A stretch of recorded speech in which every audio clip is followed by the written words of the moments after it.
കർത്താവിൽ പ്രിയമുള്ളവരെ, യേശുവിൻ്റെ ജീവിത ലക്ഷ്യങ്ങളുടെയും ദൗത്യത്തിൻ്റെയും പൂർണ്ണ രൂപം നമുക്ക് ക്രൂശിൽ ദർശിക്കുവാൻ സാധിക്കും. യോഹന്നാൻ 19:30 യേശു പുളിച്ച വീഞ്ഞ് കുടിച്ച ശേഷം നിവർത്തിയായി എന്ന് പറഞ്ഞ് തല ചായ്ച്ച് ആത്മാവിനെ ഏൽപ്പിച്ചു കൊടുത്തു. ഇറ്റ് ഈസ് ഫിനിഷ്ഡ് എന്ന ഇംഗ്ലീഷ് പദത്തിൻ്റെ തത്തുല്യമായ ഗ്രീക്ക് പദമാണ് ടെറ്റലേസായി. ഞാൻ അത് പൂർത്തീകരിച്ചു എന്ന ആനന്ദ നിർഭരമായ അല്ലെങ്കിൽ വിജയാഹ്ലാദം നിറഞ്ഞ അർത്ഥതലമാണ് ഈ ഗ്രീക്ക് പദം മുന്നോട്ട് വയ്ക്കുന്നത്.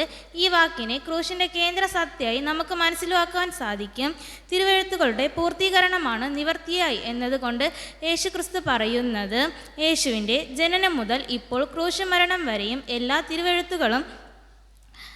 തിരുവചനങ്ങളുടെ നിവർത്തിയാൽ ആയിരുന്നു. പ്രവാചകന്മാർ പറഞ്ഞതെല്ലാം യേശുവിൻ്റെ ജീവിതത്തിൽ ഇന്നും സംഭവിച്ചു കൊണ്ടിരുന്നു എന്നും യേശുക്രിസ്തു തന്നെ പറയുന്നു.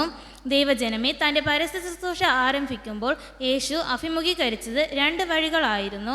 ഒന്നാമതായി ആധിപത്യത്തിലേക്കും പ്രത്യാശയിലേക്കും സ്വാർത്ഥപരമായ ജീവിതത്തിലേക്കും ഗർവിലേക്കും ഒരു ജനപക്ഷോഭൻ്റെ പാതയിലേക്കുമുള്ള ക്ഷണമായിരുന്നു അത്. ഒരു പക്ഷേ സർവാധിപത്യ സ്വഭാവമുള്ള ഒരു ഭരണാധികാരിയുടെ അല്ലെങ്കിൽ ഏകാധിപതിയുടെ പാതയായിരുന്നു അത്.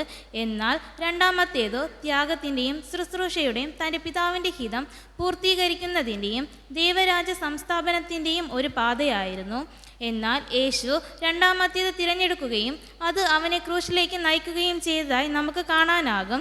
യേശുവിൻ്റെ മരുഭൂവാസത്തിൽ നേരിട്ട പരീക്ഷകളിൽ ഈ ദൗത്യത്തിൻ്റെ പൂർണ്ണമായ തിരഞ്ഞെടുപ്പ് ഉണ്ടെന്ന് മനസ്സിലാക്കാൻ കഴിയും.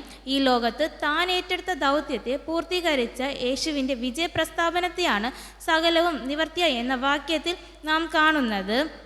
യേശുവിൻ്റെ ദർശനം നമ്മിലും സഭയിലും സമൂഹത്തിലും യഥാർത്ഥമാകുന്നത് നമ്മുടെ തീരുമാനങ്ങളിലും നാം നിർമ്മിക്കുന്ന ബന്ധങ്ങളിലും നമ്മെ സ്വാധീനിക്കുന്ന സമീപനങ്ങളിലുമുണ്ട്.